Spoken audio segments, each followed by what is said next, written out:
Bonjour. Aujourd'hui, nous sommes dans Luc, le 5e chapitre, et notre thème, prier dans le désert.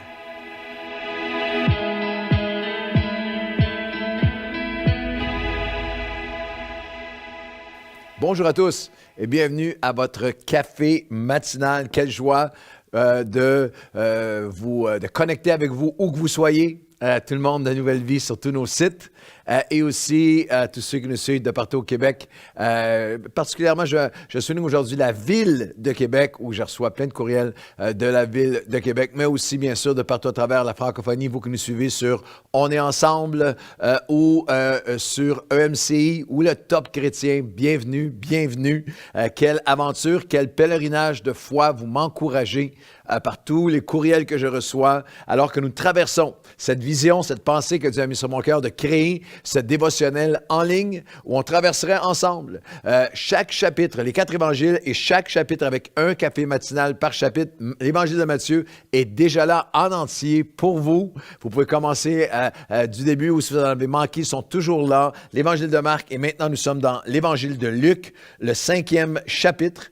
Et notre thème aujourd'hui, c'est prier dans le désert. C'est un chapitre rempli de miraculeux, avec des guérisons, avec des actions surnaturelles, une pêche surnaturelle qu'on va regarder dans un instant. Mais au cœur de ce chapitre, il y a ce verset de quelques mots qui parlent de Jésus, mais qui sont tellement puissants, tellement profonds. À Luc chapitre 5 et au verset 16, « Et lui, il se retirait dans les déserts et il priait. » Nous avons tous des saisons de désert. Nous traversons tous des déserts spirituels, émotionnels, relationnels.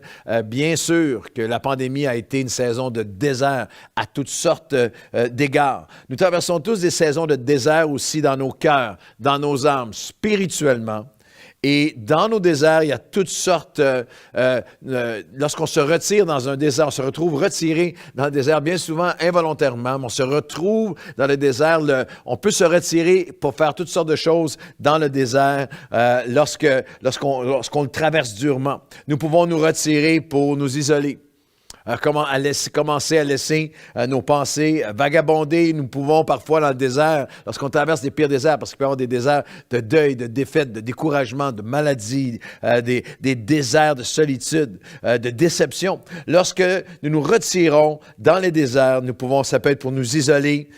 Parfois dans les déserts, on peut se retirer pour nous tourmenter nous-mêmes, pour nous condamner, pour nous culpabiliser, pour être amer, nous retirer dans le désert pour nous éloigner. Parfois, on se retire dans le désert pour nous éloigner de Dieu, pour nous relâcher dans des saisons où personne ne voit, mais on se relâche dans nos valeurs, nos convictions, pour nous retirer parfois, pour gaspiller des saisons. Retirer et on gaspille, on dilapide des mois, des années, des saisons entières pour nous éteindre, pour nous éloigner, pour nous éteindre, pour nous étourdir. Des saisons dans le désert où on va s'étourdir, s'éloigner, s'éteindre spirituellement, mais nous devons nous rappeler pourquoi nous devons nous retirer dans les déserts pour prier. Lui, il se retirait dans les déserts et il priait. Je vais vous donner une pensée aujourd'hui à partir de l'Évangile de Luc, chapitre 5. C'est que nous retrouvons, je me retire, je prie dans mes déserts, je me retire, lorsque je suis dans le désert, je me retire pour prier, pour crier à Dieu, pour appeler à lui, parce que je veux que Jésus me donne ma propre histoire de pêche miraculeuse. Parce que c'est ça, le début de l'Évangile de Luc, chapitre 5, on le lit ensemble, les versets 1 à 7. Comme Jésus se trouvait auprès du lac de Génézareth et que la foule se pressait autour de lui pour entendre la parole de Dieu, il vit au bord du lac 2 barques, remarquez bien, d'où les pêcheurs étaient descendus pour laver leurs filets. Il monta dans l'une de ces barques qui était à Simon et il le pria de s'éloigner un peu de terre. Puis il s'assit et de la barque, il enseignait la foule. Lorsqu'il eut cessé de parler, il dit à Simon, « Avance plus profondément, en pleine eau, va plus profondément et jetez vos filets pour pêcher. » Simon lui répondit, « Maître, nous avons travaillé toute la nuit sans rien prendre, mais sur ta parole, je jetterai le filet. Et l'ayant jeté, ils prirent une grande quantité de poissons. Leur filet se rompait, tellement ils avaient pris une grande quantité de poissons. Ils firent signe à leurs compagnons qui étaient dans l'autre barque. Dans l'autre barque, il y a 2 barques, dans l'autre barque, de venir les aider. Ils vinrent et ils remplirent les 2 barques au point qu'elles s'enfonçaient, au verset 11, et ayant ramené les barques à terre, ils laissèrent tout et le suivèrent. Je dois vous confesser que je ne suis pas un amateur de pêche. Quelquefois que je suis à la pêche, c'est trop lent. C'est trop lent pour moi, des heures dans un bateau, c'est trop lent pour moi. Et le fait que ma jambe va comme ça, à 100 km/h, n'aide pas le bateau et la tranquillité de la pêche.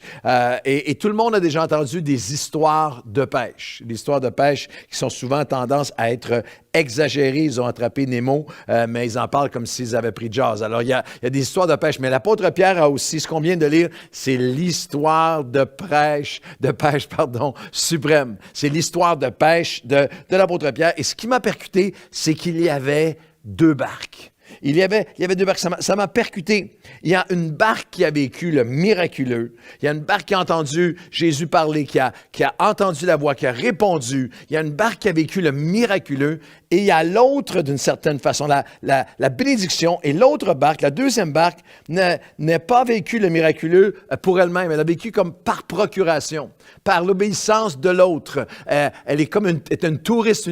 Elle a reçu une récipiente de deuxième main de la bénédiction de l'autre. Je voudrais vous provoquer, vous défier aujourd'hui à dire avec moi, dans mon désert, je vais prier, je vais crier à Dieu pour avoir ma propre histoire de pêche, avoir ma propre histoire de pêche miraculeuse, mon propre témoignage que j'étais au bout de mes ressources, qu'on avait puisé, j'étais au bout de moi-même dans mon désert, mais j'ai crié à Dieu, il m'a répondu, il a pourvu au-delà de tout ce qu'on aurait pu imaginer, il a fait au-delà de tout ce qu'on aurait pu penser, c'était au-delà, et alors je l'ai décidé de tout quitter, de le suivre encore plus profondément. Vous savez, ce cri du cœur, Seigneur, je veux vous provoquer à crier, à dire avec moi, Seigneur, je ne veux pas être dans la deuxième barque, juste être béni par l'obéissance de d'autres, être béni parce que l'Église est bénie, être béni parce que mes parents sont bénis, être béni parce que j'ai un entourage, un héritage chrétien. Non, je veux que Dieu bénisse ma barque. Je veux vous défier. Après avec moi, même quand vous êtes au désert, particulièrement lorsque vous êtes au désert, à crier vers Dieu.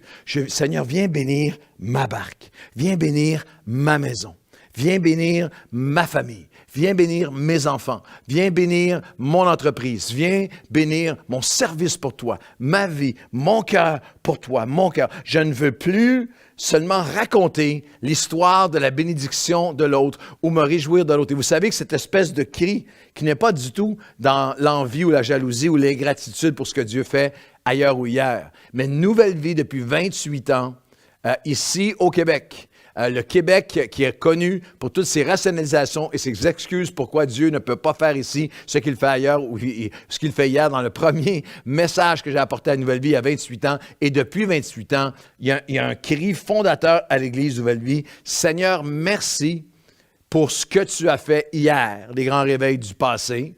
Merci pour ce que tu fais ailleurs, mais nous sommes ici.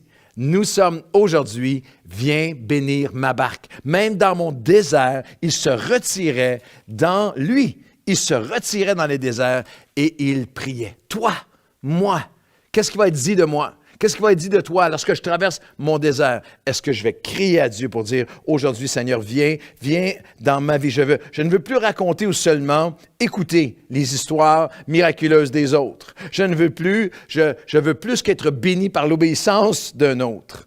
Je veux, moi, aller plus profondément. Je veux, moi, entendre ta voix. Je veux, moi, lancer mes filets à nouveau. Je veux, moi, être émerveillé par ta réponse à ma prière alors que je suis au désert. Dans le livre de Osée, chapitre 2, le Seigneur dira même qu'il veut utiliser. Jésus nous donne un modèle et lui, lorsqu'il était au désert, il se retirait pas pour bouder, pas se retirer pour maugréer, se retirer pour s'isoler, se retirer pour être amer, se retirer pour s'éloigner ou se refroidir. Non, il se retirait dans les déserts pour prier. Et dans Osée chapitre 2, versets 16 à 18, c'est pourquoi je veux l'attirer et la conduire au désert. Dieu parle de son peuple. Je vais utiliser les saisons de désert dans ta vie et là, je parlerai à ton cœur. Osée, chapitre 2, versets 16 à 18. Là, je lui donnerai, je lui ouvrirai une porte d'espoir au lieu de la vallée des larmes. La vallée d'Achor était la vallée des sanglots, la vallée des larmes. Là, dans ton désert, je vais me révéler à toi.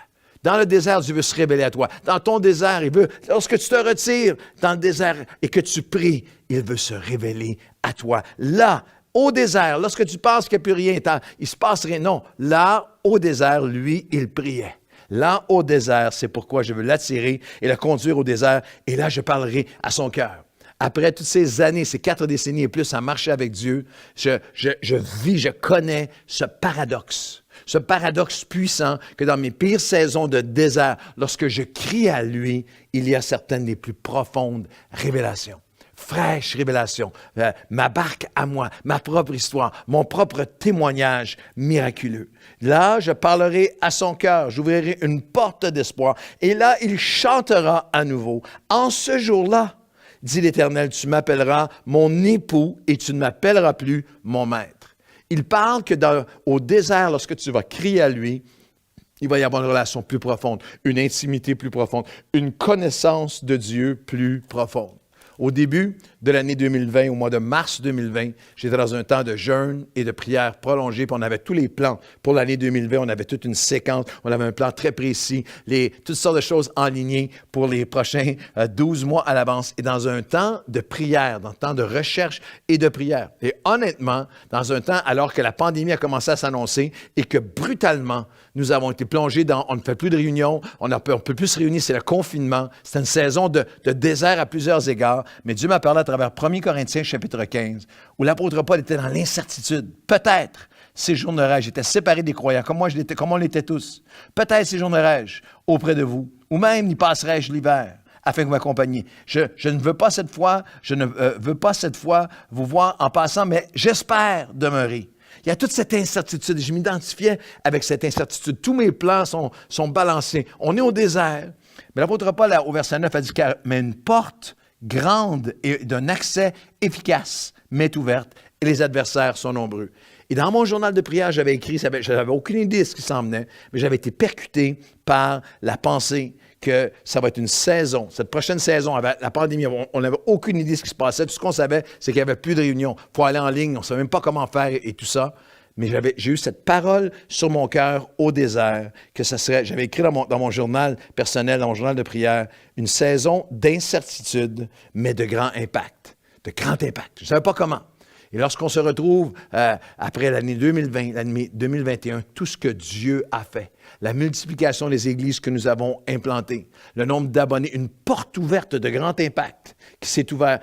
Dans ce désert, une révélation de Dieu encore plus grande, un impact pour Dieu encore plus grand. Si nous étions 10 ou 12 000 abonnés à la chaîne YouTube qui suivaient ces messages, aujourd'hui à 93 000 personnes. Il y a des dimanches où il y a 15, 20, 25 000 personnes abonnées à la chaîne YouTube. Nous avons multiplié le nombre de sites Nouvelle Vie à maintenant. Nouvelle Vie, une église sur 7 sites. Une grande porte s'apprêtait à s'ouvrir. Dans le désert, là au désert, je parlerai à ton cœur et j'ouvrirai une grande porte, une porte d'espoir au lieu de la vallée des larmes. Si tu es dans le désert aujourd'hui, retire-toi pour crier à lui et il va se révéler à toi. Seigneur, je prie pour chaque personne qui traverse un désert en ce moment. Nous ne nous laisserons pas berner, mentir par l'ennemi, tromper. Nous ne tomberons pas dans le piège au désert de nous retirer pour nous isoler, nous retirer pour nous éloigner ou nous refroidir, nous retirer pour baisser notre garde et abandonner nos valeurs. Seigneur, au désert, là, tu parleras à nos cœurs comme lui. Et lui, au désert, il priait. Alors, au désert, nous allons lever nos voix vers toi et je prie pour chaque personne au son de ma voix aujourd'hui qui est en contact. On est connectés ensemble en ce moment. Dans nos déserts, nous allons crier à toi. Tu vas te révéler. Tu vas sécher les larmes. Nous allons sortir du désert en disant, tu es bien plus que mon maître. Tu es mon époux. J'ai une relation nouvelle. Je ne vais pas seulement entendre des histoires de bénédiction, de pêche miraculeuse de d'autres. De l'autre barque, viens bénir ma barque, ma maison, mon foyer, ma vie, mon cœur devant toi. Dans le nom de Jésus. Amen et amen. Bonne journée.